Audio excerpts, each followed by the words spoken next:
éleveur de bovins viande, nous avons 90 vaches laitières. Dans une région de polyculture élevage. Sur l'exploitation, nous produisons ce que nous donnons aux animaux. Nous sommes en zone de montagne. Une région de collines et de plaines. J'ai 62 hectares de prairies. Beaucoup de prairies naturelles. Beaucoup de verdure.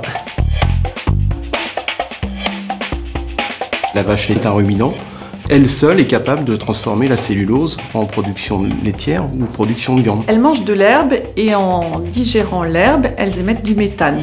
Et ça contribue un petit peu aux gaz à effet de serre. C'est un processus tout à fait naturel que cette production de méthane. C'est des proutes, c'est des rots. Les prairies captent le carbone. On appelle ça des puits de carbone. Cette prairie, elle stocke le carbone et elle compense quasiment la totalité de ce que mes vaches émettent en méthane.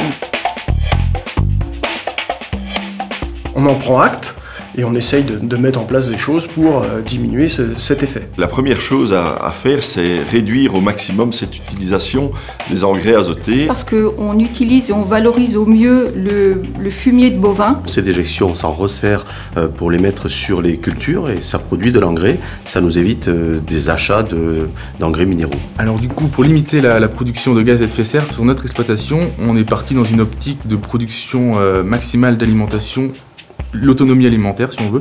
On a implanté des productions de légumineuses type luzerne pour complémenter les maïs. Nous faisons du tourteau de colza pour essayer d'être autonome sur notre exploitation. Donc si je suis autonome, je suis moins dépendant d'achat, donc moins dépendant de flux extérieurs qui utilisent justement de l'énergie pour être produit, mais aussi pour être acheminé jusqu'à ma ferme. Alors par ailleurs, je suis producteur d'énergie. J'ai mis un toit solaire au-dessus d'un bâtiment d'élevage. Et nous avons aussi un projet de méthanisation collective avec des agriculteurs autour de nous. Dans notre exploitation, depuis 1998, nous produisons du bois énergie avec les haies et les forêts. Nous avons installé un pré-refroidisseur de lait. Là, on va économiser aussi 50% d'énergie. Donc c'est moins de consommation d'énergie fossile, donc moins de CO2 derrière.